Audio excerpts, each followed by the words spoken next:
Swedish Prime Minister Olof Palme and his wife Lisbeth leaves Grand Cinema and start on their way home. At the cross-section of David Baker Street and Tunnel Street, a man stands in front of the shop, Die Karima. When the Palme couple passes him, he pulls out a gun from his pocket and walks right behind them. He disengages the safety pin, puts his left arm on Olof Palme's shoulder, causing the Prime Minister to stop and start to turn around. He aims his gun at Olof Palme's spine and pulls the trigger. Palme falls down while the man fires another shot. This shot misses and only grazes Lisbeth Palme. When the Prime Minister hits the pavement, the shooter stops. He looks at Olof Palme for a couple of seconds, making sure that the shot was fatal. The Prime Minister of Sweden is dead. The murderer then puts the safety pin back on, holsters his gun in his pocket and starts to run. He runs up these 89 steps and disappears. We are going to take a look at the so-called police trail. It is a trail that leads into, not only the police and the Palme investigation, but into the extreme right-wing police, within the police district of Norremalm in Stockholm. It leads into the military, into Sweden's security police, SÄPO, and it leads to South Africa. It's a trail that has its origin long before the murder, and it's a trail that has never been investigated. This is the police trail.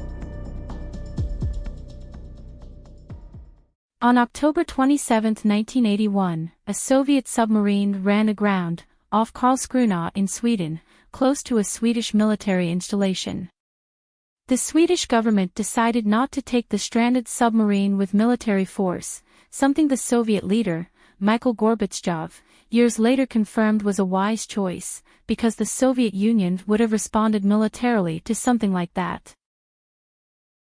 On the 5th of November, 8 days after it went aground, the submarine gets dragged off and is returned to the Soviet Union. It had been a very embarrassing incident, not only for the Soviet Union who got caught with their pants down, but also for Sweden who obviously didn't have the capability to stop foreign submarines from lurking in Swedish waters, close to military installations. In the years between 1982 and 1986, there were many, so-called submarine incidences, without the Swedish military being able to capture or stop any of these, and this was the breeding ground for great dissatisfaction within the Swedish military, who felt that Olof Palme did not take these incursions seriously. Some of these submarine incursions were probably the Swedish army chasing ghosts, but some of them were probably real too. It was automatically assumed that it must be the Soviet Union doing this. But, would the Soviet Union, after being humiliated in front of the entire world, be so stupid, or so bold, to continue this, knowing that the Swedish military was on their highest alert and was throwing everything they had at this? Or, were some of these incursions done by NATO submarines, in order to put pressure on the Swedish Prime Minister, to have a tougher line towards the Soviet Union? And knowing that more and more Swedes would favor a Swedish NATO membership, if the Swedes felt threatened by Soviet submarines? It went so far that Hans von Hofsen, one of the top generals in Sweden, in December 1985, wrote an article in one of Sweden's biggest newspapers, entitled The Soviet Republic of Sweden, in which he accused the Swedish Prime Minister of being too soft on the leaders of the Kremlin.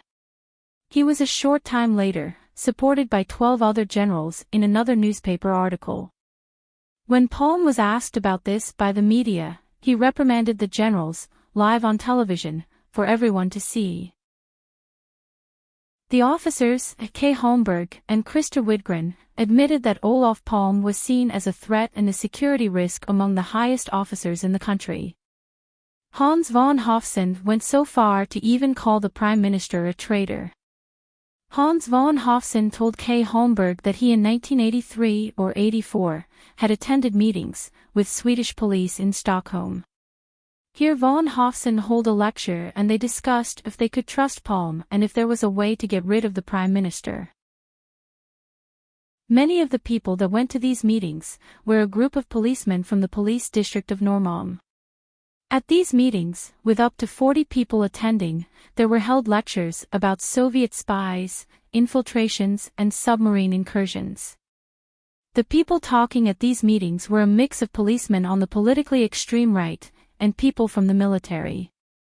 Here they would also do Nazi salutes, clack their heels together, while chanting, "Let's get rid of Olof Palme." The leader of these meetings in Stockholm's Old Town was policeman O. He had a strong interest in weapons and contacts in the military and was a close friend of policeman D. He was also the policeman that called the police station 2 to 3 hours after the murder and expressed his joy that Olof Palme was dead. Many of the policemen attending these meetings came from the police district of Norremalm and were members of the infamous baseball gang. So, why are there so many policemen at Norremalm, with views on the extreme right? Well, people with extreme views tend to find each other and they also tend to clutch together. And obviously, a police chief with extreme political views will preferably hire a policeman that he knows has the same political views as him, over a different candidate that has different political views. They were called the baseball gang because they liked to wear baseball caps and civilian clothes at work. This unit was founded in 1982 to limit street and drug crimes. But this was done so brutally that the group was theoretically disbanded only 1 year later. But in reality, the police and the baseball gang worked together, up until the murder of Olof Palme. The most infamous episode that they were involved in was the so-called Mocknow case from 1982, where an addict died under mysterious circumstances in a room at a subway station in Stockholm. According to the hospital staff, the man had typical beating marks, including a broken spleen, but it could never be proven that he was beaten to death. Both the police board and the court decided not to hold the two police officers, policemen G and A, responsible for the death. The extremely right-wing baseball gang had a fanatical hatred towards the left-wing Prime Minister Olof Palme. This was a group that was described by colleagues like Gore and Storm as a strong and tight group. Outsiders did not have access to their meetings or the group. The creator of the baseball gang was none other than Hans Holmer, the first chief investigator of the Palme murder. Not only did these policemen have strong Nazi sympathies, they were heavily interested in weapons, and had connections to the military. Many were Homeland Reserve officers, security instructors, and shooting instructors. Some of these policemen formed a shooting club in the beginning of the 80s where they had regular shooting practices. The police officers D, G, and O belonged to this club, together with friends from the military. These policemen are among those we are going to take a closer look at, along with the odd behavior of police units 3230 and 1520, which happened to be near, or around the murder scene, before, during and after the murder. These two police units were also two of the first police units to arrive at the murder scene, more than 6 minutes after the murder had happened, and after the alarm calls had been botched for 4 to 5 minutes. Police Unit 3230. The policemen D, H, and G belong to Police Unit 3230, and they are only 150 meters away from the murder scene when the fatal shots are fired. But, apparently the policemen do not hear the shots, even though they are so very close, and are highly trained in weapons use. They are the first police unit to arrive at the murder scene, several minutes after the ambulance has arrived. They are also in the murderer's flight path, but leaves 30 to 60 seconds before the murderer runs past the very spot they have just been in. When policeman D sees Olof Palme dead on the ground, he throws up. Police Unit 1520 arrives at the murder scene as the third police unit to arrive there. This unit is seen by the witness, Ingrid, 11 minutes before the murder, but there is only one police officer in the car and he is talking into a walkie-talkie, not a police radio. The police unit is only 300 meters west of the Cinema Grand, when the Palme couple was leaving the cinema and starting on their way home. Ingrid can hear the officer say, "Oh, that way," before he slams the door shut and drives away at a high speed. Police Unit 1520 is also in the flight path of the murderer, just 1 to 1.5 minutes after the murderer has passed there. Behaves oddly, and does not stop the witness Lars, who comes running past them while chasing the murderer. They claim to be looking for the murderer, even though there has been no alarm over the police radio at that time, and the only people who know about this, at this time, are the witnesses at the murder scene. They do not sound the alarm, nor give chase after the murderer, when the witness Lars tells them which way he escaped. Instead, they talk to Lars for several minutes, before they take him back to the murder scene to take his statement. A few months before the murder, another thing happened that made Palme's enemies even more suspicious of him. If Sweden suddenly was invaded, the Swedish Civil Defense Force and the Swedish police would take the first blow and then be part of the Swedish defense. But now this was going to change. The 28th of November, 3 months to the day before the murder, a new law proposal was introduced. This said that after the first blow, the police would not fight the invaders, but function as normal police and keep order. This law proposal was removed after Palme's death, but when it was proposed, it woke a lot of strong feelings among the police and people in the Civil Defense Force. The top general of the Civil Defense Force at the time, Lennart Nilsson, was interviewed by Swedish TV. Så här skulle genom ett lagförslag polisen plötsligt riskera att bli förrädare i en krissituation. Kan man säga. Men nu kom det aldrig så långt. Det genomfördes aldrig? Nej, och jag vet inte varifrån det kom. Det vet inte jag. Det kommer från regeringen och Palme. Ja, det måste det ha gjort. Men varför la han fram ett sånt förslag? Jag har ingen aning. Vi kan inte fråga honom heller. There is no doubt that Olof Palme was a controversial prime minister, not only with his political opponents, but also within his own political party. And there had been attempts to remove him as leader of the party, but these had failed. The reason for this was that he was considered by many to be too far to the political left.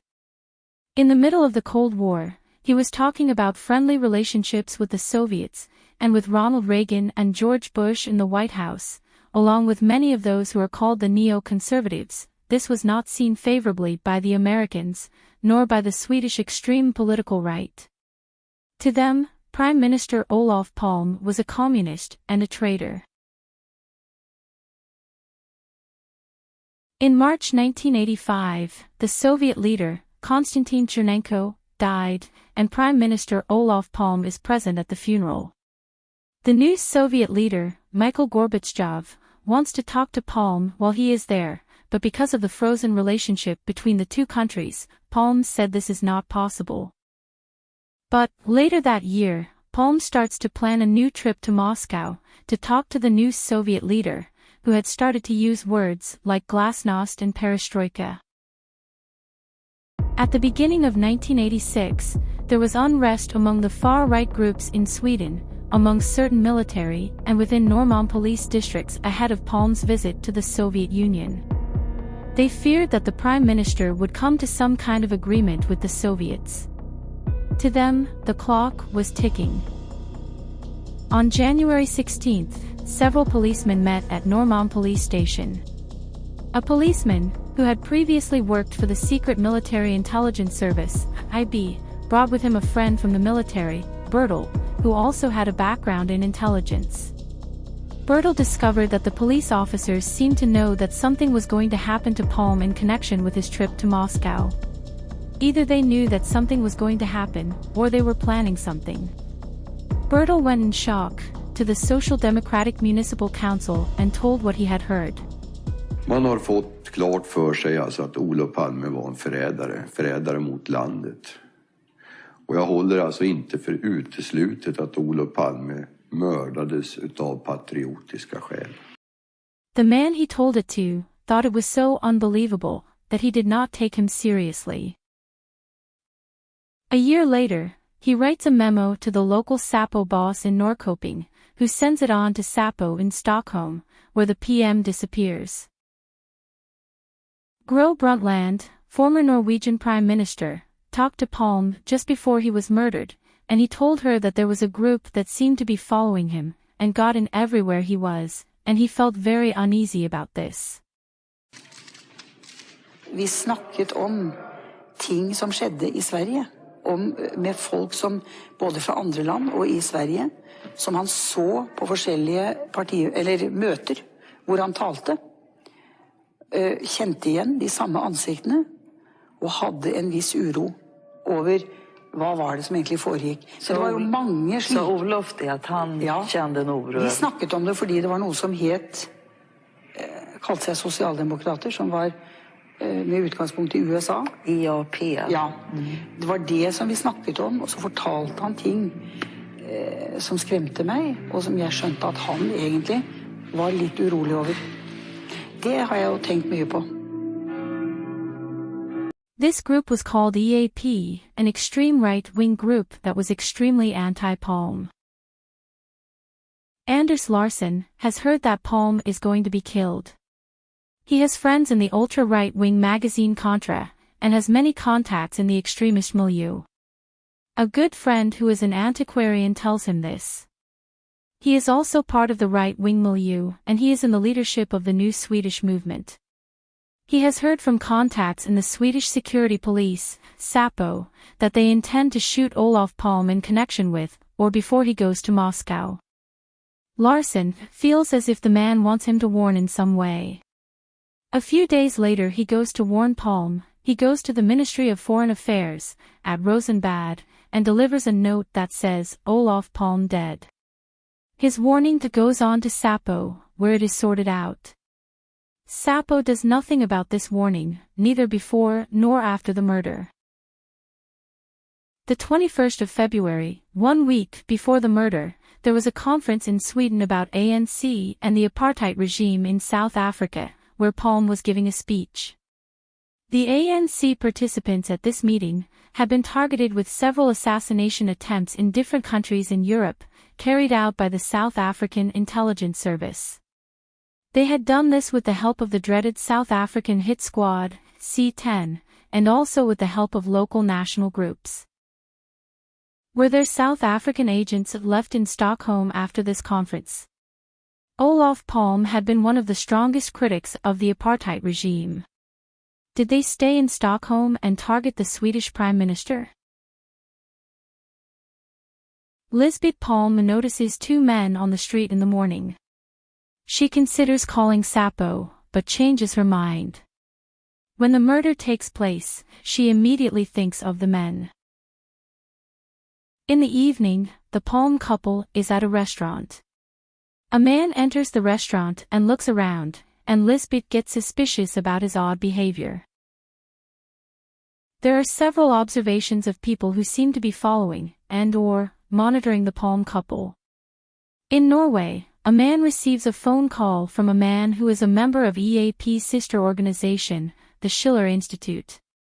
The Norwegian understands that the Swede has called the wrong person, but he would not stop talking about Olof Palme. Disse menneskene må bort, de må elimineres, men det verste av alle er Palme, han må bort først. Han må elimineres, og det må skje genast. Noen har en jobb å gjøre, og dette gjentok han, det var som en besettelse, han gjentok det gang på gang. After the murder, the man reports to the Norwegian security police about the call. They pass this information on to Swedish Säpo, but this information also disappears from Säpo's archives. Bjorn has a military background and has also served as a UN peacekeeper. He was involved in the 80s in anti-communist circles, where hatred of Palme was strong. He says that if his identity was to be known, his life would be in danger, but he wants to tell what he knows. Bjorn was part of a secret defense group that was to be the last defense, if there was an invasion, called Stay Behind. The members there were to have military background, former special forces soldiers and reserve officers. But they had to be anti-communists. Many of the members also had a police background. He says, they had a lot of weapons and technical equipment, also unregistered, that could not be traced. They collected information about people they deemed unreliable, people they considered as a security risk. There could be phone surveillance, but also room surveillance. They shared the information informally with Säpo, and some of this also went abroad. The hatred of Palme was strong. I know that at times they monitored the Palme couple, but also other politicians. Each group consisted of 4 to 7 people, and they were very well equipped. According to a Swedish journalist, one of his contacts had told him that, the day before the murder, there was a meeting between 5 policemen and a military security expert in an apartment at Söder, in Stockholm, where the weapon that was to be used in the assassination was discussed. All of the participants of the meeting were named, but this was also never followed up by Säpo or the Palme investigators. We see a pattern from Säpo and the Palme investigators start to form. At lunchtime, Prime Minister Olof Palme comes to Rosenbad and tells his bodyguards that he doesn't need them anymore that evening or more this weekend.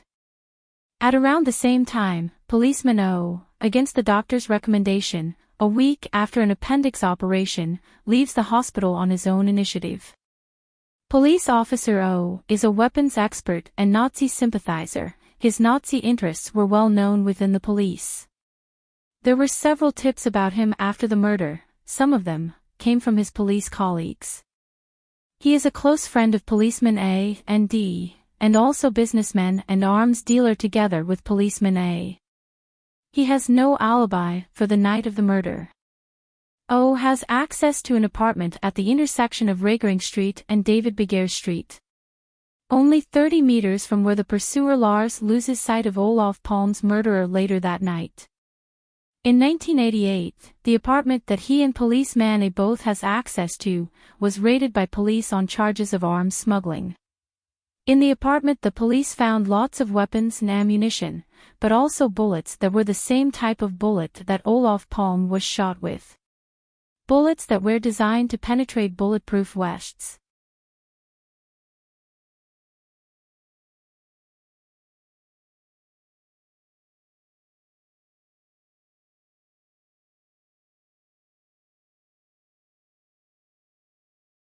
They also found maps over the Swedish phone company's cable network in Stockholm, including where the Prime Minister's phone lines could be found. At 3 o'clock, Lisbeth tells a friend that she and Olof are planning to go to the cinema that night. But the Palme investigators have always said that no one knew that the Palme couple was going to the cinema that evening. But Olof and Lisbeth Palme clearly knew this themselves, his bodyguards knew it, no one knows who else they might have told it to. 6 hours before the murder, a radio broadcast is sent out on the radio, with 3 people as participants, who are connected to the extreme right wing in Swedish politics. The program plays a scene from a play about the murder of King Gustav III, the Swedish king who were assassinated almost 200 years earlier. Policeman H, that belongs to Police Unit 3230, works at this radio station. A woman who listens to the program perceives that it is about the murder of a statesman, but not Gustav III. She contacts the police the next day, but this has never been followed up. At around 6 o'clock, Olof Palme talks to his son Morten on the phone. They agree to go to the cinema together at 9. Before I continue, I would like to explain for those who don't know, there are no mobile phones at this time. Well, there are, but they are the size of a small suitcase and not very suitable to do surveillance with. Walkie-talkies are also rare, at least among regular people, but walkie-talkies are at that time being used by police and the military. A walkie-talkie therefore is something that would very much stand out to normal people. And there are a lot of sightings of walkie-talkies around the route the Palme couple took. I will not mention every single one of these sightings, but I am going to talk about the most important ones.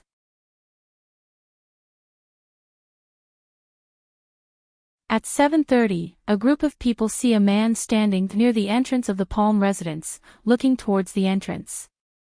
This is reported to the Palme investigators, but no one follows this up.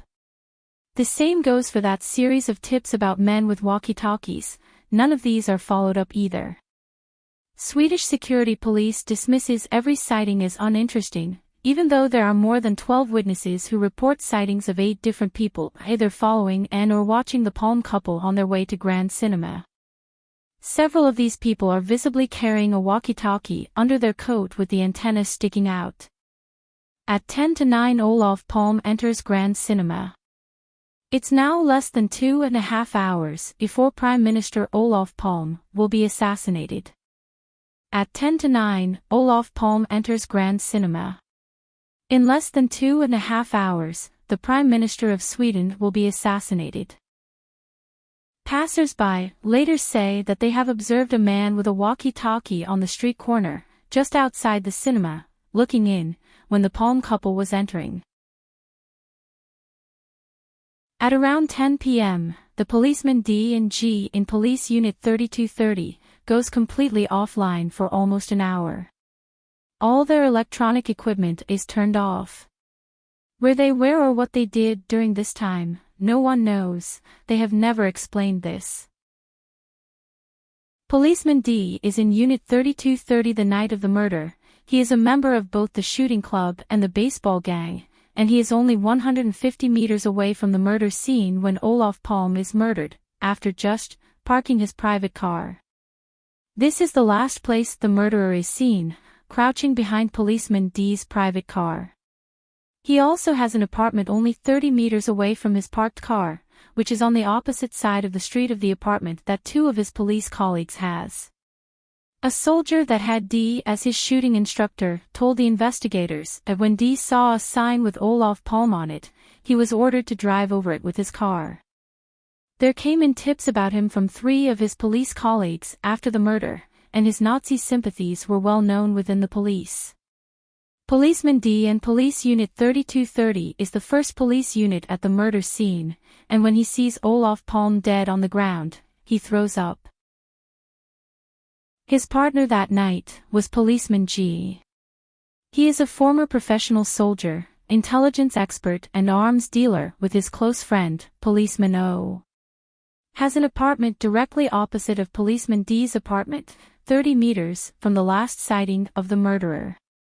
He has contacts in the American CIA and the Swedish weapons manufacturer, Bofors. He has contacts in South Africa, a country he visited several times, also shortly before the murder. Officer G and A have almost always worked together. In less than 2 years, the 2 was reported 70 times for brutal methods against civilians, but they were never convicted. Such as the time they interrogated the drug dealer, Rolf Mocknow, who died shortly after that. At 5 minutes past 11, the movie is over and the cinema is starting to empty. Morten, Olof and Lisbeth stand outside the cinema, next to a shop and talk for a few minutes. The lights in the shop are on, but when Olof looks inside through the window, the lights are suddenly turned off. Morten finds this strange, because he can't see anyone in the shop. A few meters away, he sees a man looking into a window where all the lights are turned off. Morten says goodbye to Olof and Lisbeth and they walk home in the opposite direction of where the Palme couple is headed.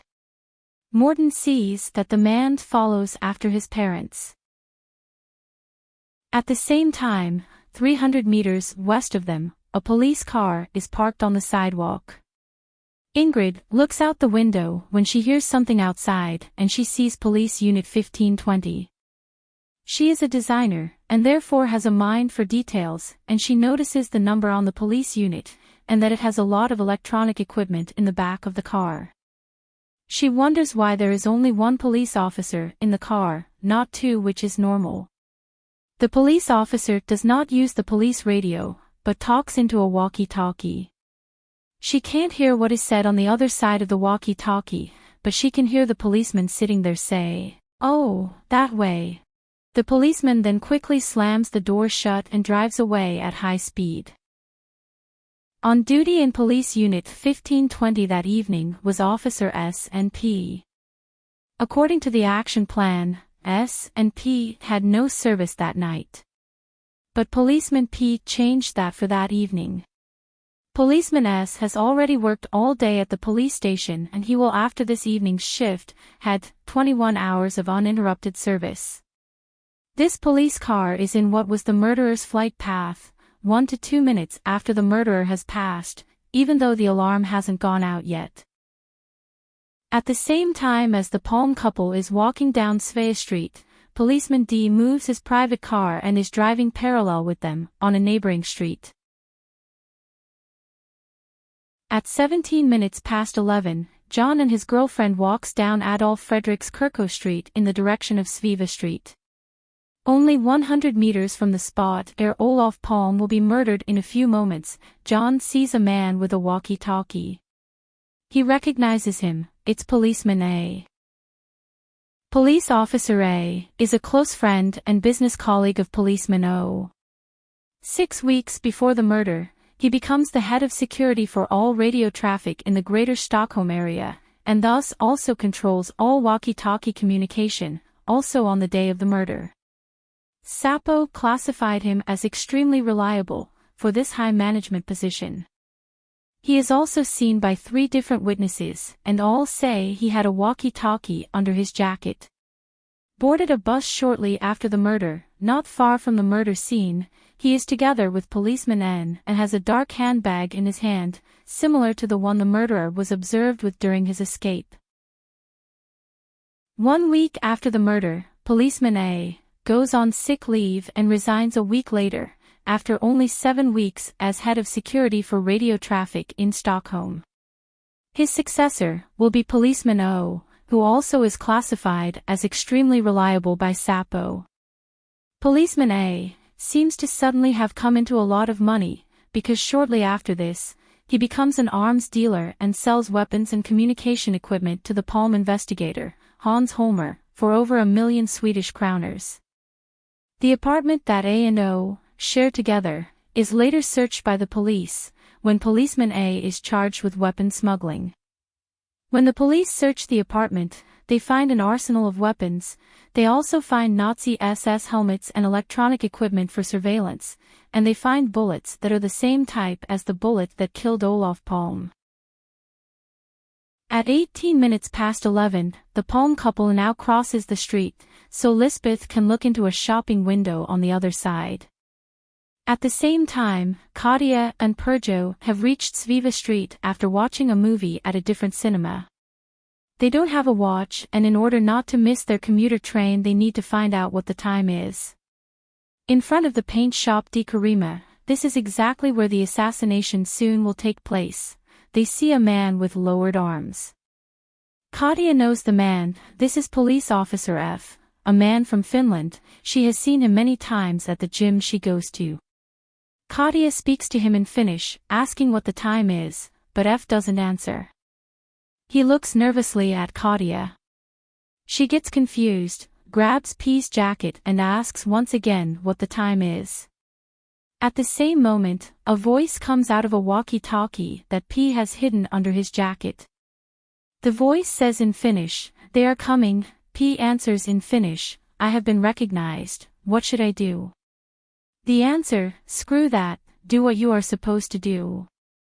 Katja and Perjo get scared. They also see a pistol that F has in his left hand, indicating he is left-handed, something the murderer wasn't.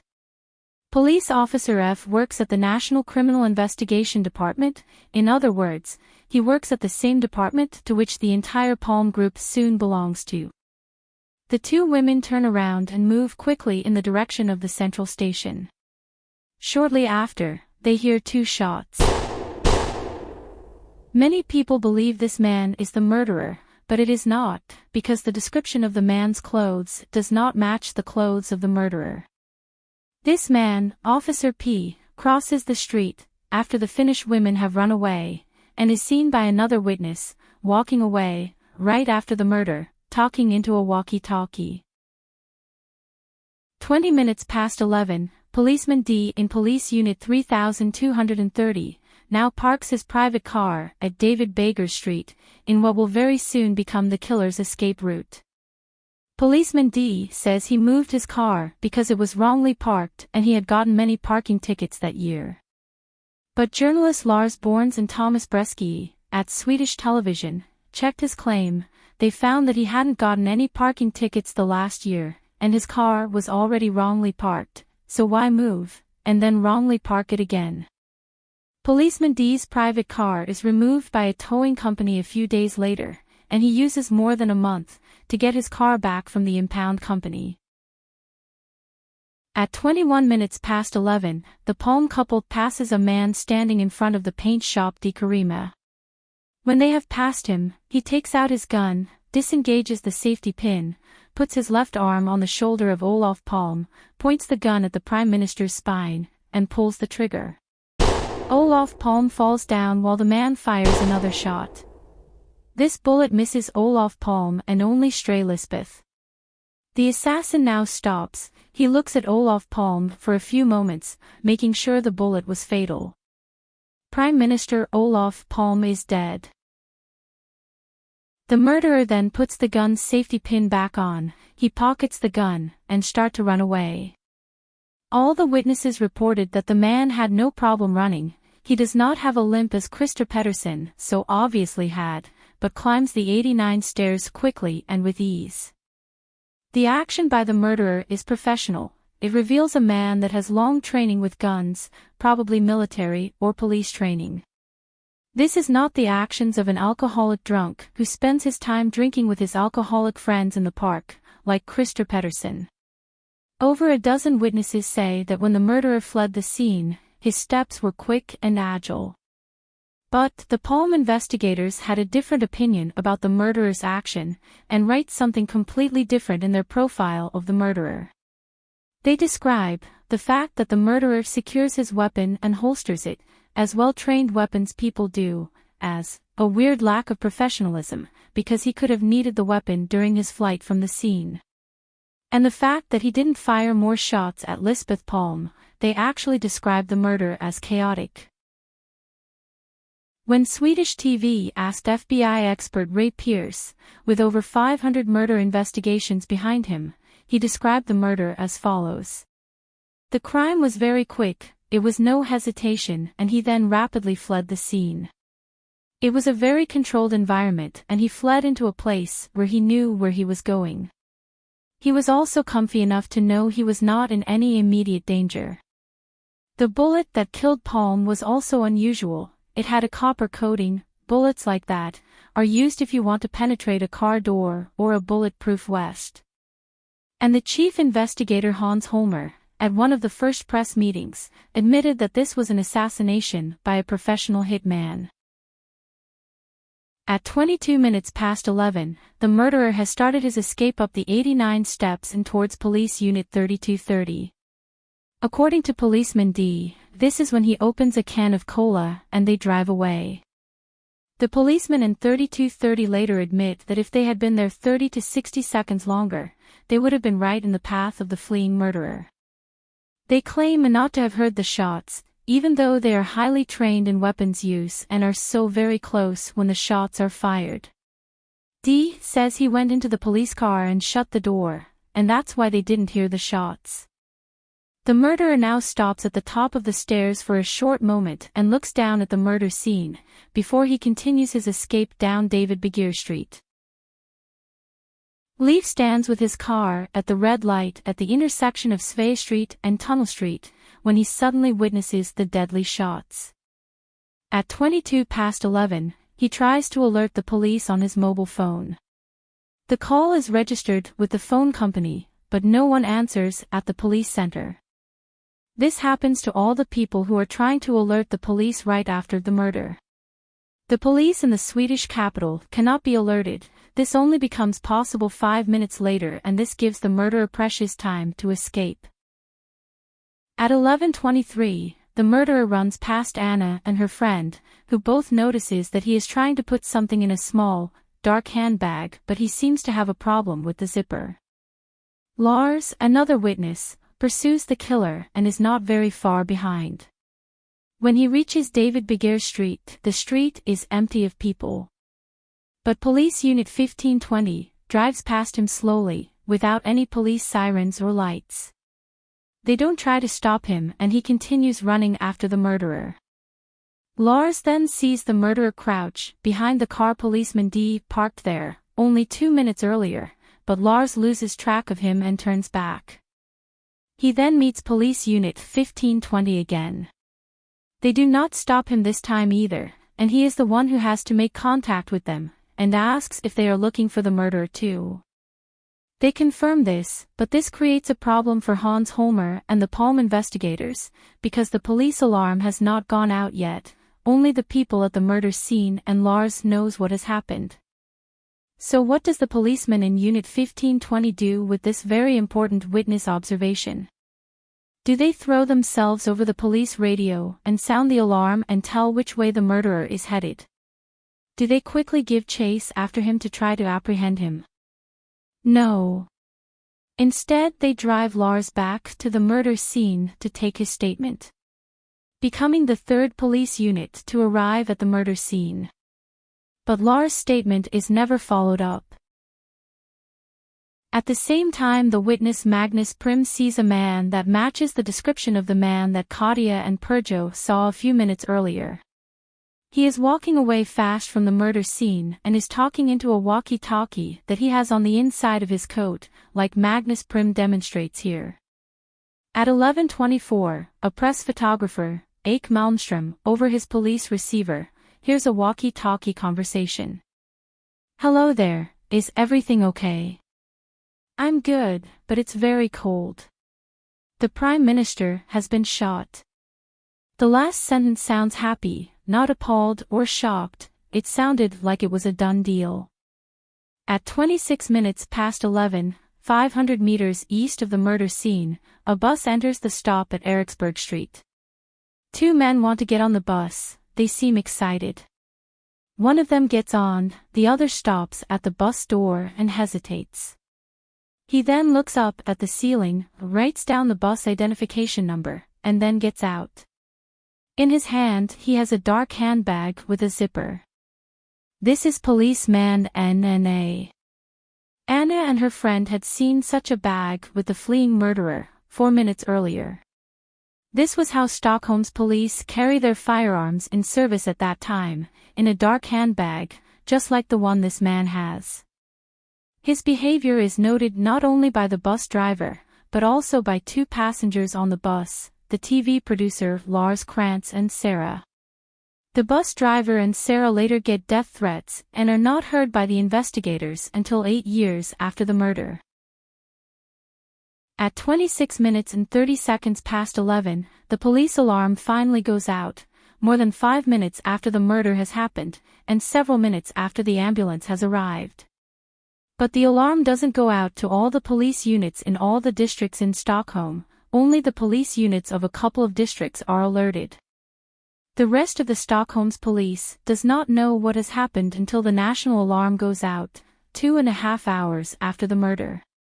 In the meantime, most police in Stockholm are chasing petty criminals and are not looking for a murderer. So, who was responsible for first botching the alarm call for more than 5 minutes, and then not alerting all the police districts in Stockholm? It was Policeman H, who usually is with Police Unit 3230.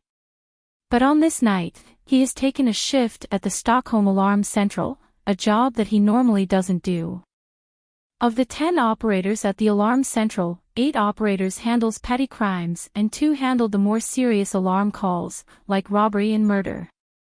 Officer H controls both these 2 lines in this police district, delaying the first alarm calls to the police, and making sure that only a couple of districts are alerted before the national alarm goes out, 2.5 hours later. Policeman H is one of the leaders of the extreme right-wing meetings that were held in Stockholm in the beginning of the 1980s, and also member of the right-wing radical group, Swisha Avantisgardia. He has photographs of himself, posing in front of Jewish graves, doing a Nazi salute. He also works at the extreme right-wing radio station, which aired a radio program about the murder of Gustav III, on the day of the murder of Olof Palme. A listener to the radio station perceived that they are talking about the murder of a statesman, but not Gustav III. After the murder, she contacts the Palme investigation about this, but this was never investigated.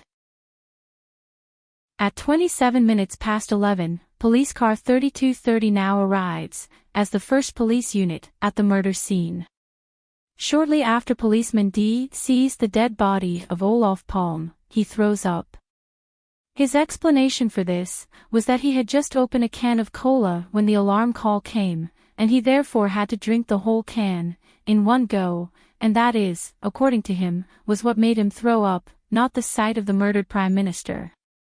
The policeman now starts their search, but even though more than a dozen witnesses has told the policeman that the murderer ran up the 89 stairs, they start a slow, door-to-door search, in the direction of, and around the stairs, giving the murderer even more precious time to escape. Shortly after this, Police Chief Gösta Södergren arrives, and this is the second police unit to arrive at the murder scene. He sees Hans Holmer in a civilian car, driving slowly past the murder scene. Södergren greets him and was very surprised when Holmer didn't greet him back. They have known each other for years and, according to Södergren, Hans Holmer clearly saw him.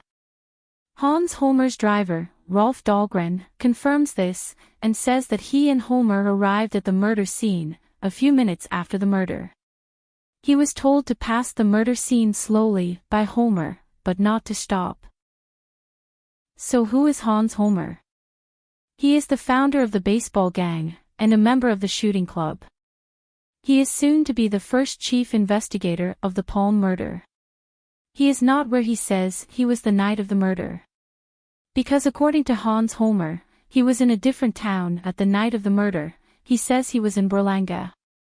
Holmer claims he stayed at Hotel Scandic and presents a receipt from a hotel to confirm this. Journalist Sven Einar contacted the reception manager Maj London at Hotel Scandic, and asks if Hans Holmer stayed at the hotel from February 28 to March 1, as he claims. Her answer is no, he did not stay there that night. The receipt Hans Holmer presents doesn't say which Scandic hotel he stayed at. It could have been any Scandic hotel in Sweden. Another problem with the receipt is that the date for Holmer's departure and payment is 28th of February, the day of the murder, not the next day, as Holmer claims is the day he checked out of the hotel. And the signature on the receipt is not from the woman that works at that Scandic hotel the 1st of March. Holmer's driver, Rolf Dahlgren, says that he drove Hans Holmer to different places around Stockholm the evening of the murder. When they arrived somewhere, Holmer would leave the car and enter another car where he talked to several people, before returning, and they would drive to a new meeting place. According to him, this was what Hans Holmer did most of that evening. This is Rolf Dahlgren's working sheet for that week. He has tried to scratch out the time he worked on that Friday, the day of the murder, like this day had never existed. Around 29 minutes past 11, police car 1520 arrives at the murder scene with the witness Lars. They are the third police car to arrive there. They join the search before, finally going up the 89 steps. Shortly after they have reached the top of the stairs, the policemen give up the hunt, and walk down the stairs and back to the murder scene. Everybody, except policeman D, he is now left alone, for about 2 minutes on the street, by his private car, where the murderer last was seen, before he walks down the stairs again. It's first at 2:05 a.m. that the national alarm goes out. Only then was the surveillance extended at Stockholm's exits and deployed at the central station. By then, 2 trains had already left for Norway and Denmark, and 2 passenger ships had left for Finland. All escape routes out of Stockholm are wide open for 2.5 hours after the murder. 2.5 hours after the murder, policeman A calls into the police station at Norremalm and expresses his joy that Olof Palme has been killed. The next day, several police officers at Norrmalm's police district celebrate Palme's murder with cake, champagne, and a toast at the police station.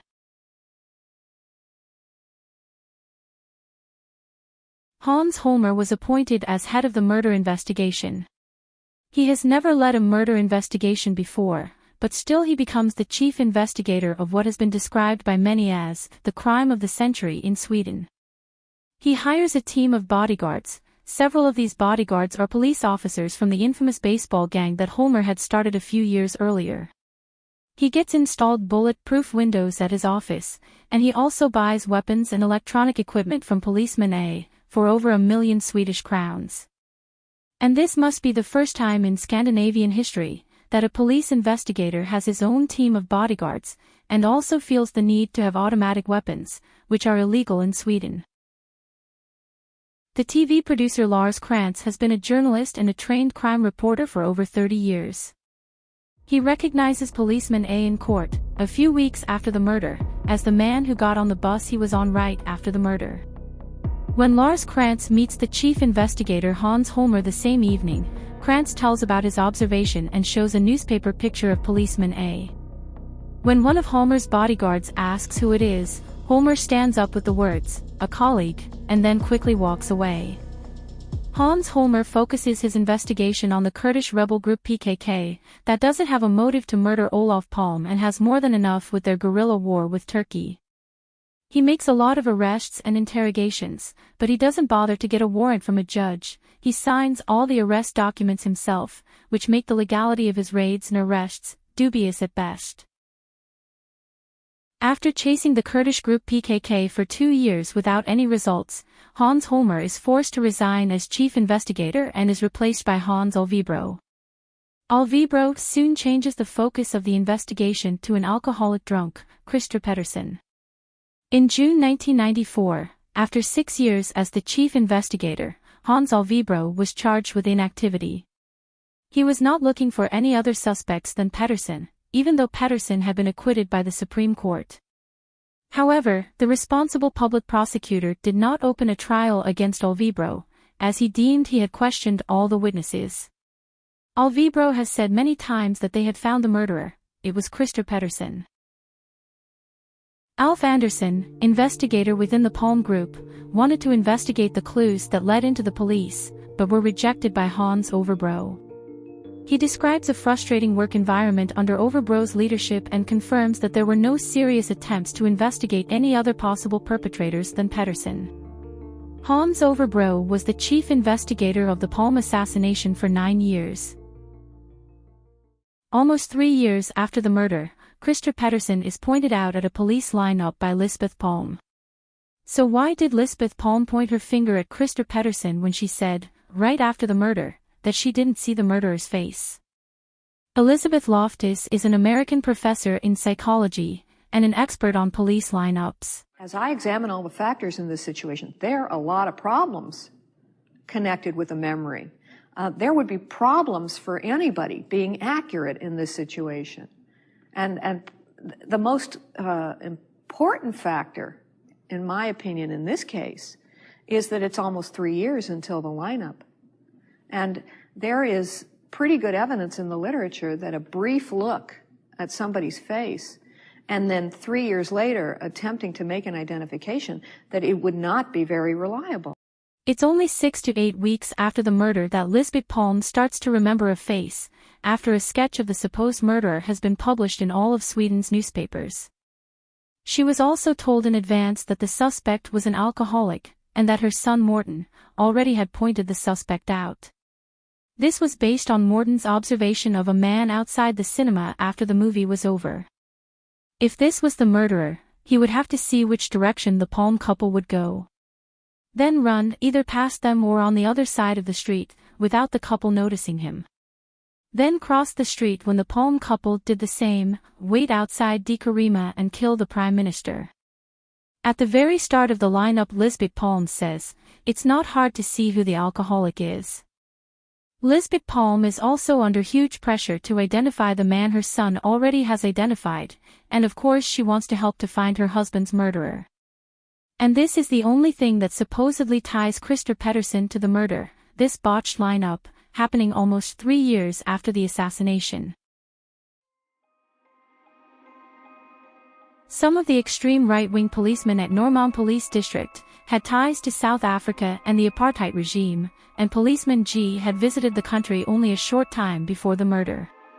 So did some of the intelligence people at SAPO. They had contacts within South African intelligence and the dreaded South African hit squad, C-10. Eugene de Kock was the commanding officer of C-10, and went under the nickname, Prime Evil. One of the C-10 members claimed in an interview that Eugene de Kock had been in over 300 skirmishes, not only in South Africa, but also in other African countries. He had a violent temper, and under his leadership, C-10 became a death squad and a counterinsurgency unit that kidnapped, tortured, and murdered numerous anti-apartheid activists from the 1980s to the early 1990s. Dirk Coetzee is a former hitman and C-10 operator. We were defending the last white Christian outpost on the southern tip of Africa. And someone's got to do it. And my personality, as a lot of my ex-colleagues, fitted the personality of a guy that would do the job for the government. The activities that I carried out were activities which were sanctioned military operations in which people died, yes. I was the hit man in the need-to-know chain. There was other guys that decided which guys had to be hit. I was the hit man, like some generals were the poison man that supplied the poison. I was the spanner in that regard. In this canteen, Jean de Kock one night bashed an askari to death because he lost his firearm. And he killed the guy inside this canteen with a snooker cue. He's beaten him to death. The next morning it was blood all over. And then they took him away from here, badly beaten, and then pretended to the rest of the farm people, Askaris, that he's fled the country. He's left for Lusaka again. In 1996, Eugene de Kock was tried and convicted on 89 charges, and sentenced to 212 years in prison.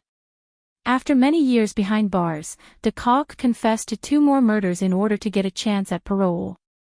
He was granted a parole in 2015. Klaus de Jonge, with the South African Institute in Amsterdam, says that Palme was seen as an enemy by the apartheid regime in South Africa, and that getting rid of him would be a good solution for the regime, as long as they were never implicated. So if they were a part of it, it would be through middlemen so that no trace could lead back to South Africa. They had the motive, and if they were interested they could get help from certain right-wing groups in Sweden.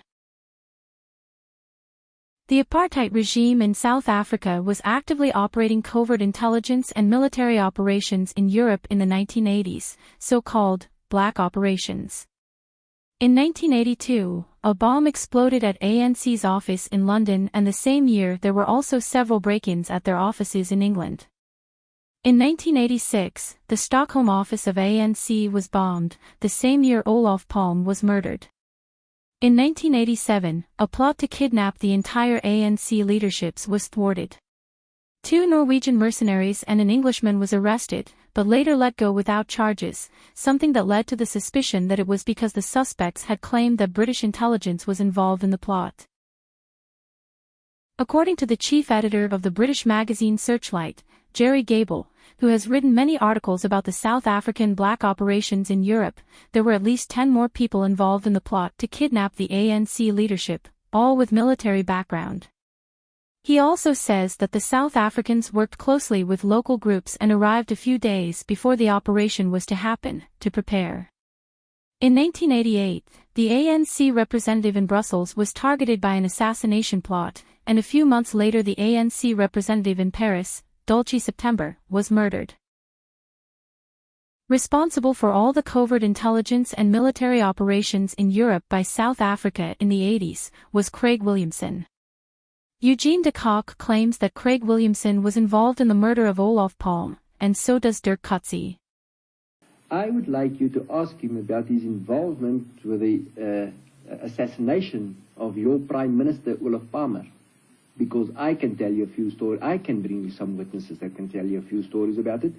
The South African Security Police was involved in that.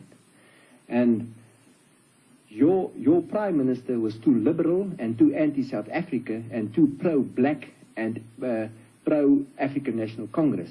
That is why he died. Do you have any kind of proof? I've got a man that was involved with Craig Williamson in operations from 1984, undercover operations from his own mouth. No, I mean, it's absurd, really. And I can't even comment on it. It's so stupid. The journalist Lars Borns got a tip from a woman he found to be very credible. According to her, the assassin was a former elite soldier from Zimbabwe, named Anthony White. He has been a suspect in the assassination, but has denied that he was in Sweden at the time of the murder. But according to the witness, she had seen him at Säpo's headquarters a few days before the murder. He came walking together with 2 Swedish police officers, and they entered Säpo's secret elevator that goes down to the garage. She noticed him because he stood out among the other people. He spoke with a strange English accent, and she had never seen him at Säpo before, and wondered who he was, and what he was doing there. 10 years later, the woman saw Anthony White on television, and she contacted the Palme investigators. But she felt she wasn't taken seriously by the chief investigator Hans Overbro. He was cordial to her, but the questions he asked wasn't very investigative, and it quickly became clear that he wasn't interested in the information she had. The former C-10 operative Dirk Coetzee confirms the name of the assassin. The actual chap that, according to the information, murdered your Prime Minister was an ex-Rhodesian, now Zimbabwe, Selous scout by the name of Anthony White. Early in the Palme investigation, there was a tip about 3 South African commando agents that had come to Sweden in a camping car and was part of the Palme murder. One witness told the Palme investigators that Craig Williamson, who has been named as one of the organizers of the plot, was staying in one of EPA's apartments in Stockholm the night of the murder. But again, this was never investigated. When the ANC representative, Dulcie September, was executed, the South African journalist Jack Pauw was later told by the South African arms dealer, Dirk Stoffberg, how the assassination was done. According to Stoffberg, the security branch in South Africa was involved, and also 2 men from France, both former French Foreign Legionnaires, were hired to kill Dulcie September. So if South African intelligence also was involved in the murder of Olof Palme, how would they most likely do this? Jacques Pauw says that a group like this had to have help from a local intelligence service or a group that followed the Prime Minister. A team of people who would gather intelligence about Olof Palme. There would have been a logistics team that would have provided the gun and other necessary logistics, and then there would have been a team that monitored the assassination, very much like they did in the assassination of Dulcie September. There would certainly been people in Stockholm at the time that would have been close to, or in the vicinity of the assassination, and people that would have cleared and cleaned up after the operation was over. The former head of the Swedish Civil Defense Association, and journalist, Carl Gunnar Beck, received a phone call from a contact in England who says he knows the background of the murder of Prime Minister Olof Palme. Substansen var det här alltså att upprinnelsen och konspirationen i Palmemordet hade sin källa i Sydafrika. Och den bestod av samtal mellan svenska affärsmän och sydafrikanska säkerhetstjänsten. Och dessutom med någon inblandad från svensk polisväsen. Observera inte svensk polis som helhet utan någon person inom den svenska polisorganisationen. Du fick alltså intryck att det var en svensk säpoman inblandad i konspirationen? Det fick jag. Beck gives this information to Säpo, but the tape where he is interviewed about this disappears. The operative leader of the Palme investigation at Säpo was Säpo's strongman, P.G. Ness. He also became responsible for checking that Säpo did what they were supposed to do with the investigation. Investigating Säpo thus became a task for Säpo. They were now to investigate themselves. When P.G. Ness was asked for an interview by Swedish TV, his answer was this: "I miss seeing the necessity of this meeting." Sten Andersson, the Swedish foreign minister during Olof Palme's time as prime minister and one of his closest associates, got a tip about a group where high-ranking Säpo people were involved. Det var alltså en grupp där några av medlemmarna var namngivna och som själva hade bestämt sig för att det var nödvändigt att hålla koll på Olof Palme och skaffa informationer. De ansåg alltså redan att han var en risk för, eller en hot mot Sveriges frihet. Och hur de exakt bedrev verksamheten, det vet jag inte. Men informationerna kommer från så pålitligt håll att jag inte hade den minsta anledning att misstro dem. Fick du intrycket att den här gruppen inom Säpo såg Palme som landets fiende? Ja. Han var på något sätt i deras ögon ond i sig och borde därför övervakas. De har naturligtvis inte det minsta skäl till att göra det. Inte det minsta. Och det är klart att om en Säpo-ledning skulle komma på den vansinniga idén att en sån här grupp skulle arbeta, så gör de det ju på ett sådant sätt så att ledningen inte själv syns, föreställer jag mig. Den här informationsinhämtningen skedde den då med hjälp av folk utanför Säpo? Enligt uppgift, ja. Att det fanns människor och grupper i vårt land som ville röja Palme ur vägen, det är väl alldeles klart. Det är väl möjligt att en och annan fanns inom den här organisationen också. Om det, men att det fanns människor, det vet vi ju, som helst såg att Palme försvann, det är klart. Också med våldsamma metoder, det föreställer mig också. Det är ju oerhört svårt att komma åt det. Jag tänkte mycket på det då jag fick de här namnen uppgivna. Ska jag nu agera på ett speciellt sätt? Men hur gör man? Det är inte så lätt att komma åt en sån organisation. De kommer ju förneka allt och ledningen känner inte till den och de som till äventyrs är engagerade, de nekar.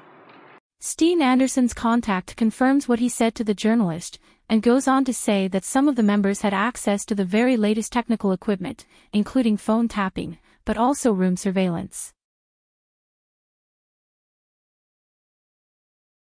We know that there was surveillance around Olof Palme, in the weeks and months before the assassination, done by police officers on the extreme right from Norremalm police district. The controversy around the Prime Minister became stronger and stronger as the submarine incursions continued through the beginning of the 80s, even though many of these incursions probably were executed by NATO submarines. The idea that they had to get rid of Olof Palme probably started with the meetings in Stockholm in the beginning of the 80s, where policemen and military leaders met and discussed the problem with Olof Palme. Just talks in the wind. But, also among some of the rich businessmen, intelligence people and military officers in Sweden. The businessmen know that they will lose everything if the Soviets invade, and the military and intelligence people that didn't think Palme was taking the submarine incursion seriously, was fuming. 3 months before the assassination, the controversial law that Olof Palme was proposing was introduced. This said that if Sweden was to be invaded, the police would no longer fight the invaders, but function as a normal police force and keep order. In other words, for these people, help the enemy. The editor of the extreme right-wing magazine, Contra, Christer Arkfors, explains what they were thinking about this. Han pratade mycket om kärnvapenfri zon och så vidare. Saker och ting som i och för sig kan låta som ett brobyggande, men i själva verket var det saker och ting som föll Sovjetregimen på läppen. En kärnvapenfri zon kring Östersjön och så vidare vore ju mycket praktiskt för sovjetiska syften. Då hade man inga kärnvapen därifrån att befara om man skulle invadera Sverige. Uppträdde så vänligt gentemot Sovjet i sina uttalanden och i sitt handlande överhuvudtaget att det var inte långt ifrån en invit. Signalen som i Sovjetunionen bör ha gått fram var att vi vill inte direkt att ni kommer, men kommer ni så gör vi inte motstånd. The Prime Minister was also soon going to the Soviet Union to meet with the new Soviet leader Mikhail Gorbachev, where they feared that Olof Palme would strike some kind of deal with the Soviets. A Prime Minister who wanted to cooperate with the Soviet Union, and ordered the police to help a foreign invader. This was unprecedented. This sent shock waves through the corridors of power. along with Olof Palme's strong public reprimand of Hans von Hofsen and the 12 other generals. Like Caesar, the prime minister is surrounded by enemies, and everyone in the power structure knows this, and they fight back, their own way. When Palme in November 1985 announces his trip to Moscow in the spring, they don't have much time and they intensify their surveillance of the prime minister. According to journalist Al Olsen and his sources, the planning of the assassination started in November 1985. Many of these meetings were held in an apartment at Jott Street at Norremalm in Stockholm. Many of the people participating at these meetings were policemen and military, and belonged to the extreme right. Some of the key people at these meetings also have contact with South Africa, where Olof Palme is seen as a threat and an enemy. With a common cause with the extreme right in Sweden, the South Africans provide the hitmen for the assassination. And being foreigners, with no visible ties to Sweden, the assassin will be very hard to find for an investigation. The Swedes will handle the rest of the operation and provide the needed manpower, equipment and surveillance for the operation. They know that at the weekends, the Palme couple usually go out to a cinema, a theater show or dinner in Stockholm city center, and that the prime minister usually doesn't have his protection with him during the weekends. They make a detailed plan on how the assassination is to be executed. 2 professional hitmen are needed to cover the potential routes the Palme couple may take on their way home. 4 or 5 more people with weapons are needed from Sweden, people that has local knowledge, with military or police training that can act as backup or as extra firepower if anything should go wrong with the assassination. They have 8 to 10 spotters, following the couple and reporting the movements over walkie-talkies. They control the police radio and know which frequencies are safe and are not used by the regular police in Stockholm. The necessary coordination of the assassination is done by 2 or 3 men. They are among the few people that know all the details of the assassination. The other participants only know what they need to know and what they are going to do. The money to pay the assassins and finance the operation is provided by the rich Swedish businessmen involved. They have put their own people in key positions, at the alarm center, ready to botch the alarm call for a few vital minutes and making sure that only a couple of the police districts, where they have their own people working, gets the alarm call. 2 or 3 police units with their own officers will be in and around the murder scene, making them able to control the environment around the streets where the assassination will take place. But also putting them in a position to be the first police units to arrive and thus control the search for the murderer in the vital first few minutes. They have their men at the phones where people can call in their tips the first few days, giving them the ability to sort which tips gets through to the investigators and which does not. As several people reported that when they called in with a tip about a police officer, they would get answers like, "That's a good friend of mine," or, "I work with that guy," scaring the people who called in. They also have their strongman Ness, that will be leading the Palme group at Säpo. Everything is set. A few days before the assassination, the 2 hitmen and Craig Williamson enter Sweden in a camping car and are briefed on how the operation is to be executed. The 28th of February, at around 9 p.m., they now know when and where the Prime Minister will leave the cinema. They meet in different places to make their last preparations. At around 11, the group gathers in the streets around Grand Cinema. At 10 past 11 the report goes out from the spotters to all, which way the Palme couple is headed. The assassins and the local backup men move into their positions. 10 minutes later, Prime Minister Olof Palme is shot in the spine and killed. The assassin, the backup men, and the spotters now leave for their pre-planned escape routes, while the message that the hit was successful goes out over the radio. After the assassination, a cleanup team disposes of all necessary things involved in the murder, and then make their pre-planned escapes. The investigation will be led by people they can trust, both at Säpo and at the police. There has been no vote, nothing is on paper, there is no one to blame. Because anyone involved in the plot has a plausible deniability, there are no compromising connections, except on the most secret points. But what is paramount for the plotters, is that it must succeed, no matter how much it costs, no matter how many people has to die, the perpetrators must be on the winning side, and never be subject to prosecutions of anything, by anyone. That is the overthrow of a democratically elected head of state. But, does it really matter who shot the deadly shot? The how and the who are just scenery for the public. Christer Pettersson, PKK, the Skandier man. It keeps people guessing, and most important of all, it keeps people from asking the real important questions. Why was Prime Minister Olof Palme killed? Who benefited? And who has the power to cover it up? The assassination of Prime Minister Olof Palme was a shock to all of Scandinavia. It changed Scandinavian security forever, it changed some of Olof Palme's most controversial policies, and it changed the Swedish relationship with the Soviet Union. The Palme murder has many similarities with the assassination of American President John F. Kennedy and his brother Robert in the 60s.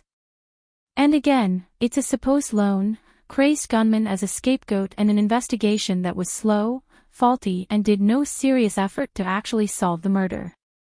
We have seen this happen many times before with important people that wanted to change things. They have met a violent end. The Palme investigation is the longest and most expensive investigation in history, not only in Sweden, but in world history. I hope you found this documentary series interesting, and if you want to find out more about this, the sources are in the description below, but unfortunately most of them, but not all, are in Swedish.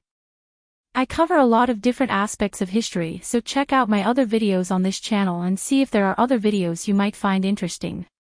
And please give this video a thumbs up and subscribe to my channel, and if you think that others should watch this presentation series, please share it. And I hope to see you in the next one.